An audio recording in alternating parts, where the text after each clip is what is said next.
Nosso primeiro painel é sobre Open Health, um tema que está ganhando muito destaque no mundo open e que impacta todos os players da área da saúde e principalmente os pacientes, nesse caso, toda a população brasileira. Eu chamo, então, para a nossa conversa, primeiramente, Miriam Rodrigues, que é CIO e Head de Inovação na GSK, empresa global especializada em pesquisa, desenvolvimento e fabricação de medicamentos, vacinas e produtos de saúde. Bem-vinda! Pode se acomodar, por gentileza. Na sequência, Denis Dias, ele que é Head de TI da Unimed FESP, que é a Federação das Unimedes do Estado de São Paulo, que concentra o maior número de Unimedes filiadas e clientes do país. Uma salva de palmas. E também convido ao palco o Luiz Valente. Ele é gerente de inovação da rede DOR, que é a maior rede integrada de cuidados em saúde no Brasil. Bem-vindo, Luiz. Bom, quem vai mediar essa discussão é o Luiz Chiatacchi. Ele é presidente da ISBIS, que é a Sociedade Brasileira de Informática em Saúde. Vamos aplaudi-lo. Bem-vindos todos, fiquem à vontade e eu passo, então, a palavra ao Luiz. Muito obrigada. Eu que agradeço. Gente, é muito bom estar aqui, agradecer o pessoal da Senside aí pelo convite, né? E por montar esse painel sensacional. A gente tem aqui representantes de diferentes setores da indústria de saúde, para a gente falar desse tema muito atual, né? Open Health, a gente já está falando muito de Open Banking, Open Finance, né? Falando e experimentando, e a gente viu nos painéis, né, os desafios de montar as integrações, a troca de dados. E na saúde, como é que nós estamos? O que nós temos feito na saúde com relação a isso? E a gente vem discutindo isso também há algum tempo. Acho que a gente já tem algumas experiências de troca de dados na saúde, né? Temos ali um padrão chamado TIS, que é a troca de informação na saúde suplementar, que funciona aí desde 2007. Esse padrão, ele comunica, é o padrão que é usado para os hospitais falarem com as operadoras, por exemplo, né? E a gente tem o Valente aqui, com essa visão de hospital, então já está funcionando. É lá um XML que foi definido, tem ali uns web services, muito pouco usados ainda, né? As operadoras têm ali algumas mensagens que elas precisam disponibilizar, mas é sempre aquela conversa. De vez em quando hospital, por que você não está chamando o web service? Porque a operadora não disponibilizou. Operadora, por que você não está usando? Porque o hospital não está chamando, não sabe chamar.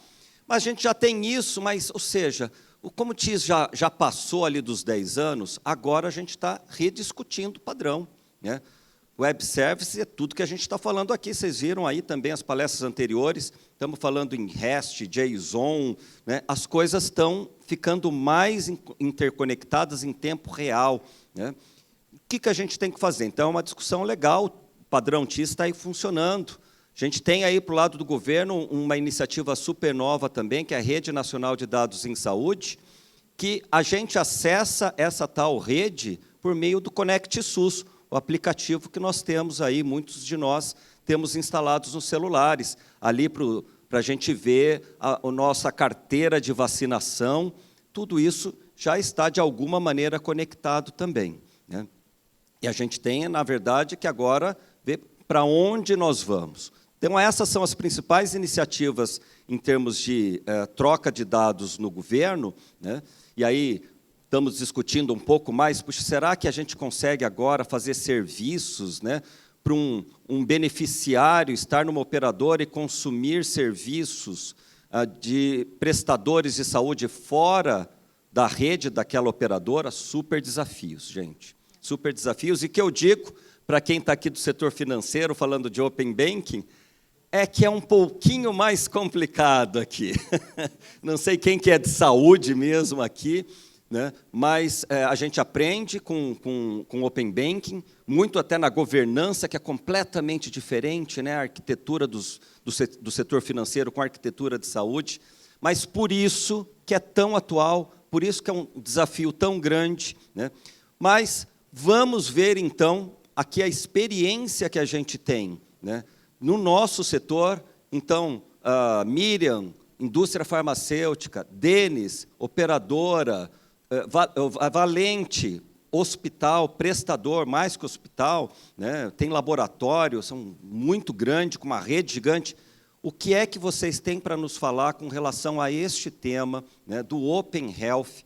Como que vocês estão vendo isso? É um assunto muito novo, mas o que a gente já tem de experiência e quais são as previsões para usar dentro do setor de vocês? Vamos começar com a Miriam, por favor, Miriam. Vamos lá. Bom, bem legal estar aqui. Acho que a conversa é mega relevante, de fato.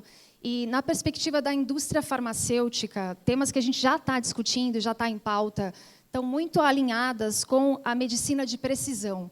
A partir do momento que eu consigo, de fato, ter dados, né, da jornada do meu paciente, de todos os tratamentos e de todas as etapas pelas quais ele já passou, eu consigo ser muito mais assertivo na droga e no tratamento adequado que ele precisa receber em determinados momentos. Esse é um dos temas que, para a gente, é chave. O segundo é literalmente alinhado com o que o Kia falou e com movimentos que o Brasil já está fazendo, que é a questão da vacinação e da prevenção. A GSK, por exemplo, ela é líder no tema vacinas, né, prevenção. Acho que 70% dos brasileiros já tomaram vacinas da GSK. Se você nasceu no Brasil e foi no SUS, você já recebeu uma vacina da GSK. E agora a gente está trabalhando fortemente na vacinação adulta. Muitas vezes a gente esquece, né, depois que cresce, que tem vacinas que a gente precisa renovar de tempos em tempos. E isso tudo que o governo do Brasil fez durante o Covid, né, e de nos dar o Conect SUS e nos dar acesso, né, às vacinas e às doses que a gente tem tomado, dão uma vantagem tremenda para a prevenção de outras doenças, né, e para a antecipação dessas recomendações do que um paciente deveria fazer, ou, na verdade, do que um consumidor, né, uma pessoa, deveria fazer para se prevenir, para evitar doenças crônicas que são core aí dos tratamentos da indústria farmacêutica, no caso específico da GSK. Então, para mim, esses são pontos chaves que já estão na agenda e que a gente quer cada vez mais beneficiar a cadeia de valor, trazendo dados relevantes, né, e antecipando essas identificações. É isso, Kia. Legal, Miriam, para você ver, né, como as coisas estão interconectadas de alguma forma, né? E acho que até nessa questão de vacina, e durante o Covid, a gente teve aí um desleixo com outros tratamentos, outras vacinas, né? E precisamos recuperar isso, né? E é um trabalho importantíssimo. A gente fica esperando de vez em quando o governo, mas a gente, como cidadão, precisa procurar isso mais proativamente. Bom, vou pedir agora para o Valente. Valente, e vocês dentro da Redditor? Gente, a Redditor é um monstro, né? Ele vai falar um pouquinho mais, mas, ou seja, é muito complexo. Até o cenário dentro de casa, né? Como que você vê essa questão da comunicação dentro e da rede para o mundo? Ok. Bom dia, obrigado. Queria também agradecer a Sensid aí pelo convite, né? A Redditor é um monstro bonitinho, né? Ela é grande, realmente, mas, assim, eu acho que tem muitas iniciativas interessantes acontecendo dentro do nosso ecossistema. E, assim, vamos lá, né? Quando a gente fala de Open Health, né, a gente sabe da dimensão, né, e da complexidade. Você até comentou, fazendo uma rápida comparação com o Open Banking. E, realmente, assim, a gente está falando de um cenário muito mais diverso, com uma quantidade maior de envolvidos nesse processo, né? Então, certamente, toda essa jornada que nós vamos ter agora para viabilizar o Open Health, conectando não só o setor privado e público, vai ser realmente bastante desafiador. Mas, quando eu falo da rede, eu queria aqui, basicamente, fazer um recorte, obviamente, sobre a perspectiva do hospital, né, do prestador, e também da experiência do paciente. O nosso entendimento é que, quanto mais dados, né, dados disponíveis durante a jornada do paciente, seja num tratamento, numa consulta simples, ou tratamentos mais graves, emergência, ou até mesmo uma internação, quanto mais acesso a essas informações, né, a gente puder expor e disponibilizar para o corpo clínico que está fazendo esse atendimento, primeiro, muito mais eficiente será esse tratamento, né? Eficiência, eu falo de tempo de duração do tratamento, e principalmente também, como a Miriam comentou ali, assertividade, né? A informação certa, né, na hora certa, de fato, pode salvar vidas, pode ser a diferença, de fato, em salvar uma vida, né? Então, a gente, hoje, claro, dadas as suas proporções, né, a Rede D'Or hoje ela tem mais de 60 hospitais, e a gente já tem essa questão da conectividade hoje presente, né, já é um desafio atual para a gente, né? Então, conectar todas essas unidades de forma que as informações dos pacientes estejam disponíveis durante toda essa jornada de atendimento é o nosso foco atual, né? Então, a gente tem plataformas já desenvolvidas voltadas para os médicos, né, que é quem está ali fazendo o tratamento. Então, você tem um exemplo curioso, conversando aqui com o Denis. Se você vai em 2 unidades diferentes da Rede D'Or, nem sempre elas estão totalmente conectadas.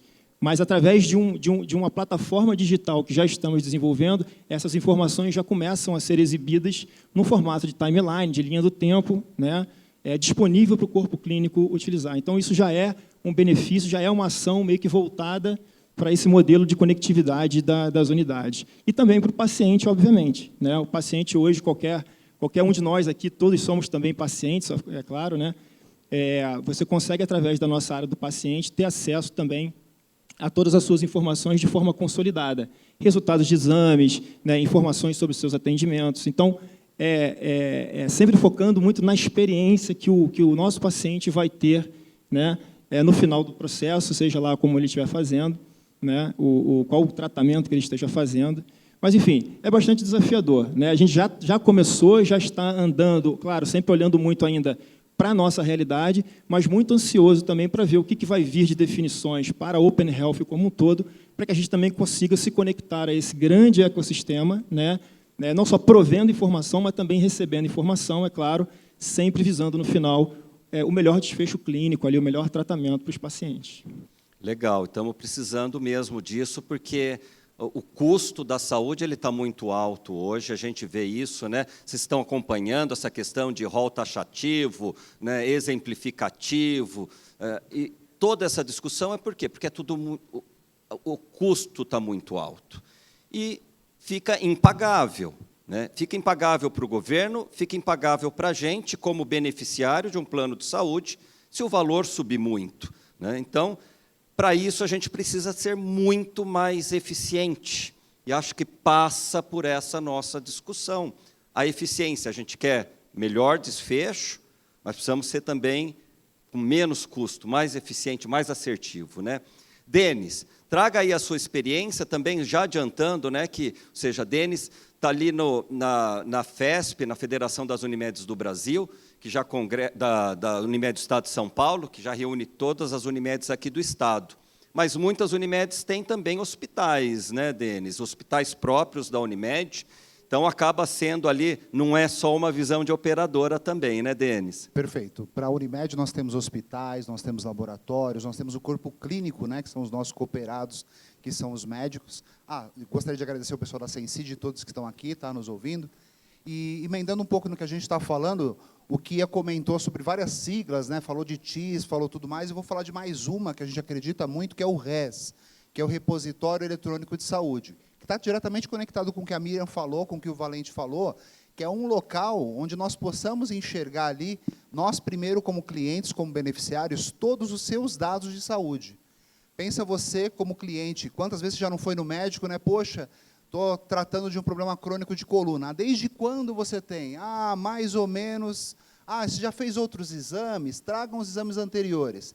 Se você tem um local ali central, que o RES tem esse papel, tendo todos os seus dados de saúde, isso pode ajudar aí muito os seus diagnósticos, o seu acompanhamento, você entender, por exemplo, você toma certos medicamentos, interações medicamentosas, tratamentos que você já fez que foram bem-sucedidos ou não. Então, a gente acredita muito nisso, tanto para o lado do beneficiário, para o lado do cliente, para que ele seja mais rapidamente atendido, melhor diagnosticado, como do lado da operadora também. Porque se a gente olha lá e ele acabou de fazer um exame, será que eu não posso usar aquele resultado ali disponível, ao invés de submetê-lo novamente, eventualmente a um desconforto, de uma ressonância magnética, de um outro exame de sangue, desnecessariamente? E tem, sim, a questão do custo, porque tem uma economia nesse sentido. Hein? Fala em fazer 2 ressonâncias, já, para mim, é uma tortura. Tem a mesma dificuldade, colocar a cabeça dentro da ressonância magnética é sempre um desafio. Então, a gente acredita muito nisso, e isso, dentro da Unimed, a gente está tem os hospitais, os laboratórios nossos. A gente entende que o beneficiário, o cliente, tem que ser enxergado não só dentro da Unimed, mas como fora, o que ele fez no SUS, o medicamento que ele pode ter tomado, o que ele fez em outro laboratório, o que ele fez em outro hospital, eventualmente antes da Unimed ou mesmo durante, para que a gente possa tratar ele como indivíduo. E todos esses dados nos dão uma condição de fazer uma previsão, trabalhar com análise preditiva, inclusive, do que pode estar acontecendo com a saúde daquele cliente e você fazer um tratamento preventivo para evitar, por exemplo, que ele se torne um crônico, para você evitar, por exemplo, que ele tenha um problema de saúde maior do que o que ele tem naquele momento. Você intervenha antes dele precisar se tornar um crônico e tudo mais. Isso ajuda a qualidade de vida do beneficiário, isso ajuda a saúde e a longevidade dele e, sem dúvida, também o melhor atendimento do lado dos médicos, que tem mais informação, do lado da operadora de saúde, a economia, sim, né, de exames desnecessários e uma agilidade em oferecer uma solução e um melhor atendimento para o beneficiário. A gente acredita muito nisso. Legal, gente. Olha só, né? Estamos falando desde a experiência do paciente, e que a gente fala do cidadão na saúde suplementar, é um consumidor, né? Até a experiência do médico, né? Em alguns momentos, o médico é o cliente, né? E veja como, né, a complexidade disso. Agora, vocês que já estão com essas experiências, já têm algum caminho traçado, queria entender um pouquinho das nossas dificuldades, né? A gente está aqui num evento muito tecnológico também, onde que tem a pegadinha tecnológica aí, né? Dessa integração, ou seja, a gente está falando de um sistema, mais de um sistema, como que funciona isso? Começar agora aqui pelo Valente. Por favor, Valente. Ok. Bom, dificuldades, assim, sempre existem, né? Bom, a gente está falando de integração de sistemas, né? Eu acho que aqui, inclusive, o evento ele tem muito desse foco, né? E todo mundo aqui que é da área de TI, que já fez muitos projetos, sabe que integração é sempre um calo dos projetos, né? Não só para você pensar, definir, implementar, mas também sustentar, né? No palco dos CEOs ali, eles comentaram sobre a dificuldade de saber onde que você está tendo problema na cadeia de tantas integrações que você tem, né? Então, assim, eu vejo que para o Open Health, além de ter todo o desafio, obviamente, de definição do modelo, né, a gente vai ter um grande projeto aí liderado, provavelmente, aí pelo Ministério da Saúde, de definir todos os padrões de interoperabilidade, de comunicação, né, a modelagem de dados como um todo. Eu acho que o processo como um todo ele já é complexo, né? Agora, para quem está implementando, aí eu fazendo um recorte para a nossa realidade aqui, é justamente garantir que uma rede de hospitais com diversos sistemas diferentes, como é o nosso caso, tenha boas implementações, obviamente, usando provavelmente barramentos de comunicação para conseguir se conectar, né, com esse grande ecossistema de saúde que vai ser construído, ou que vem sendo construído já, né? Então, eu diria que integração, né, certamente vai ser ali um grande tema para a gente discutir e conseguir encontrar boas soluções, né? E a segunda dificuldade que vejo também, que vai ter ainda, acredito, muita discussão para a gente chegar até as definições finais, tem a ver com segurança da informação, né, privacidade de dados e tudo mais, né? Eu acredito que dados de saúde são dados ultrassensíveis, né? Ele tem uma categoria especial, inclusive, na LGPD. Então, eu acho que a gente ainda vai precisar de muita discussão, né, sobre como lidar com a questão da privacidade e segurança da informação num ambiente ultraconectado como esse, né? São temas que já foram abordados, inclusive, nas palestras anteriores. Então, eu acho que esses dois temas, eu acho que eles serão, aí, certamente, dominarão a discussão dos grandes desafios para a gente implementar isso e se conectar a esse grande ecossistema. Legal. A gente viu, né, até essa discussão se a API está na agenda das lideranças e dos gestores, né? Queria também, Denis, se você nos passasse, ou seja, os gestores têm essa visão, né? E a gente tem também um desafio das ilhas de dados, né? Dos gestores acharem que aqueles dados são deles, não quererem compartilhar, desde dentro dos nossos departamentos de TI mesmo, ou de negócio, né, das nossas empresas, digamos assim, tem várias ilhas, até compartilhar isso para fora, que acho que é mais desafiador ainda. Como que você vê isso, Denis? Eu entendo que a gente tem que falar de transformar o dado em uma informação que traga valor, que traga o benefício, quer seja interno, quer seja externo ali, nesse sentido, né? Então, falando um pouquinho das dificuldades que o Valente comentou, eu super concordo com ele e gostaria de reforçar a questão da padronização. Para que compare um exame A com o mesmo exame, só que feito em outro laboratório, você tem essa padronização para você ter um dado que seja uma informação comparável para você acompanhar uma evolução ao que o valha.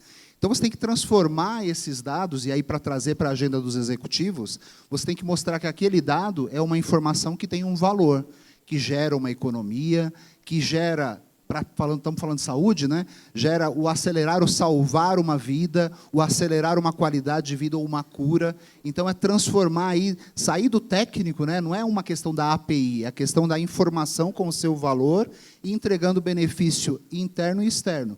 A partir do momento que a gente consegue mostrar desta forma, eu acho que a gente consegue trazer mais os executivos e as empresas para dentro desse projeto, desse chamado Open Health, para que a gente possa ter benefícios para toda a cadeia em si, né? Somos uma cadeia, né? Estamos aqui representando uma cadeia como um todo. E temos benefícios comuns que precisamos vender como valor de negócio para todas as empresas. Fantástico, Denis. Eu acho que é isso mesmo. E é um mega desafio que a gente tem ainda. Miriam, e aí a indústria farmacêutica também tem um viés meio diferente, aí também um monte de segredos que a gente tem lá, muita pesquisa que acontece. Como que está esse desafio do compartilhamento do dado lá dentro? Legal, excelente, Kia. E eu vou até pegar carona um pouco no que o Denis falou, da questão de antecipação da cura. Eu acho que, para a indústria farmacêutica, esse Open Revolution pode mudar significativamente as nossas vidas, eu diria. Tá? E por que eu estou falando isso? Hoje, em geral, para você desenvolver uma molécula e, de fato, aplicá-la para um tratamento, isso tem um ciclo de vida de 10, 15, 20 anos, até você efetivamente chegar no estágio 3, né, que é testar aquilo em seres humanos.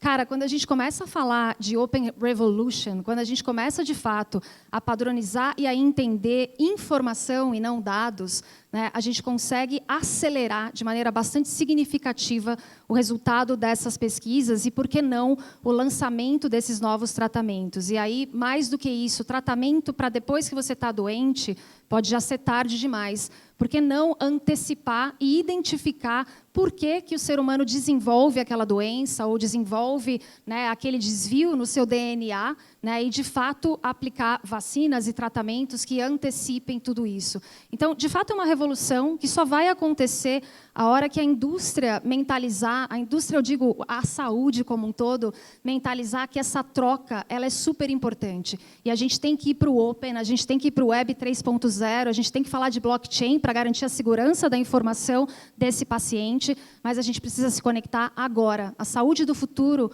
começa com tudo que a gente está fazendo no presente momento, né? E isso é revolucionário e isso muda a maneira com que a gente vai seguir de agora para frente. Kia, é isso. Legal, eu acho que a Covid nos mostrou isso, né? Em quanto tempo que a gente conseguiu evoluir com as vacinas do Covid, e foi fundamental essa troca de informações internacional, na verdade, né? Veja como o Covid, né, começou num lugar, se espalhou para outro, como que a gente consegue controlar isso. E até do ponto de vista de gestão, nos deixou evidente, por exemplo, no começo da pandemia, a dificuldade que nós tínhamos de saber leitos, quantidade de leitos, leitos livres. E, gente, até não é uma informação tão complexa, mas a gente juntar isso é complexo. E veja o valor dessa informação. Até agendamento, a gente fala que parece que é um negócio bem bobinho, né? Pô, se a gente consegue deixar um centro cirúrgico 100% alocado, né, um equipamento caro de ressonância, isso é muito importante para a gente. É isso aí. Só complementando o que você falou, acho que vale a pena destacar um ponto também. Você falou uma coisa interessante, com relação à eficiência, né? Aí, se você olhar para o setor público, aí você vê realmente ali uma oportunidade de melhoria em todo esse processo, em toda essa cadeia, foi muito grande, né? Assim, a gente sabe que o SUS ele é enorme, mas ele também é ineficiente, né? Então, imaginar que um paciente vai chegar até o SUS, né, uma unidade pública, e vai ter acesso, e lá dentro, aquele hospital, aquela clínica que seja, tem acesso às informações desse paciente, você consegue prover, oferecer para esse paciente uma experiência, né, no contato com a saúde completamente diferente, né? Ser mais eficiente, por exemplo, no hospital público, pode liberar recursos, por exemplo, para você contratar mais médicos, né? E aí tudo isso, né, em conjunto, torna todo o setor muito mais saudável, né, muito mais eficiente, né? E no final da ponta, como sempre, o beneficiário maior vai ser o paciente, né? Então é interessante. Legal, gente. A gente já está chegando nos minutos finais aqui, mas tem até uma pergunta aqui que eu queria escutar do Denis, dessa questão da questão do uso dos dados, né?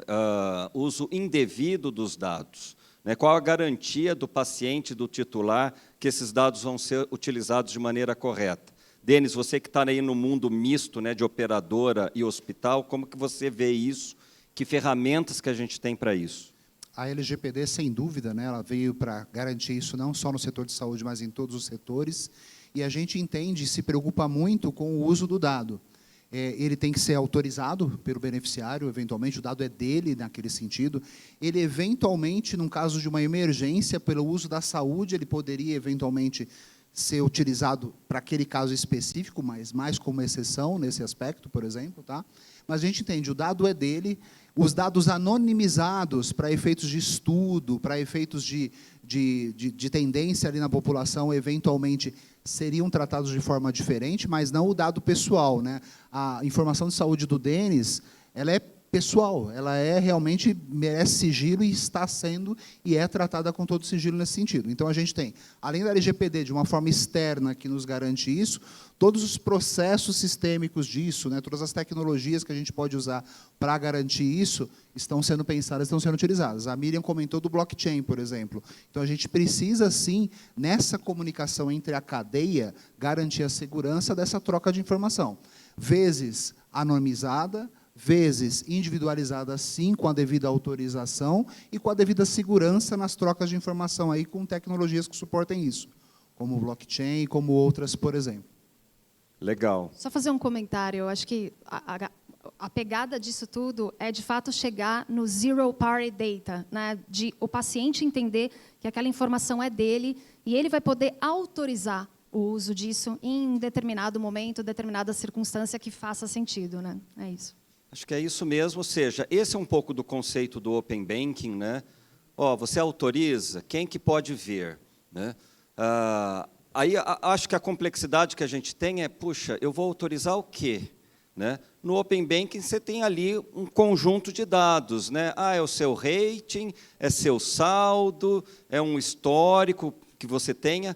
Agora, na saúde, tem tanta coisa, documentos diferentes. Você quer complementar, Denis? Eu iria complementar com um exemplo. Nessa implantação do RES que a gente está falando, que são casos reais que a gente está implantado, a gente está desenvolvendo algumas ferramentas, né? E, por exemplo, o beneficiário poderia dizer assim, olha, eu estou liberando o meu dado para o Kiyotaki, que é um médico que vai me atender, e estou liberando para ele por 3 horas, 30 minutos, para que você possa realmente ter segurança que aquela informação vai ser usada quando, por quem e como você gostaria que ela fosse usada, né? Então, assim, a gente está pensando em tudo isso, sim, e colocando para funcionar com ferramentas nesses exemplos que eu estou trazendo para complementar aqui o que a gente conversou. Legal. Até quando a gente fala nisso, né, acho que tem até um outro desafio, que é até identificar, né, essa pessoa. Né? Acho que, assim, dentro da saúde suplementar, nos planos de saúde, a gente acaba tendo um número, algum controle. Né? Queria entender como que vocês fazem isso, Valente, dentro do hospital, né? E dentro de uma pesquisa que é um pouco mais aberta, né? Que vai já direto com a população. Como que vocês veem? Legal, isso é bastante importante. Tá? Eu acho que há uma combinação de 2 fatores aí. O primeiro tem muito a ver com o processo, né, do hospital, né, que é feita ali uma conferência dos documentos, né, qualquer pessoa que chega até a recepção de hospital, ela apresenta os documentos, é feita uma verificação naquele momento. Né? Então, tem ali o fator do ser humano que está trabalhando ali, profissional muito bem treinado para fazer aquilo, obviamente, né? E um processo, né? A gente sabe que muitos dos hospitais, por exemplo, passam por processos e certificações de acreditações, né? De acreditação, e e que valoriza, né, que avalia todos esses processos estão funcionando da maneira correta. Esse eu acho o primeiro ponto, né? Sistemicamente falando, a gente tem, dentro do nosso processo de consolidação dos dados, né, a gente tem processos que cruzam informações. Por exemplo, um paciente chegou num determinado hospital e o mesmo CPF passou para outro hospital, a gente confere alguns dados de forma automática, um algoritmo, basicamente. Dando match ali, a gente já consegue dizer que eu posso, de certa forma, juntar os dados daqueles dois pacientes, porque a gente confere que ele é o mesmo paciente. Se der alguma diferença, a gente marca aquele registro como um registro que precisa de uma verificação. Isso é enviado para o tipo de um back-office que trabalha fazendo certas conferências. Então, como a gente falou da segurança, né, e o pessoal também comentou aqui, vai ser um grande desafio, né? Todos vão ter que se organizar muito bem para isso, né? Hoje a gente já tem processos que lidam com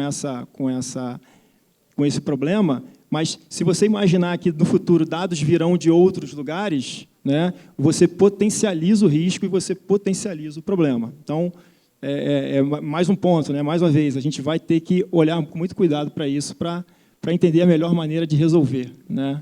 Misturar um tratamento é meio Imagina, perigoso, né? É muito né? Só complexo, só fica mais complexo, né? E Miriam, desculpa. Queria reforçar até, a gente tem outras tecnologias que a gente usa no dia a dia para fazer essas validações, né? Por exemplo, quando ele tem o nosso aplicativo, ele vai ter uma validação de um token ali, que realmente é ele que está naquele atendimento, para a gente poder ter certeza daquilo. Tem biometria facial que a gente está usando para garantir a segurança dele próprio como paciente, naquele atendimento, naquele resultado, né? Então, assim, tem muitas tecnologias que a gente está montando esse Lego para juntos garantir essa segurança do paciente e da operadora, do hospital, do médico em si.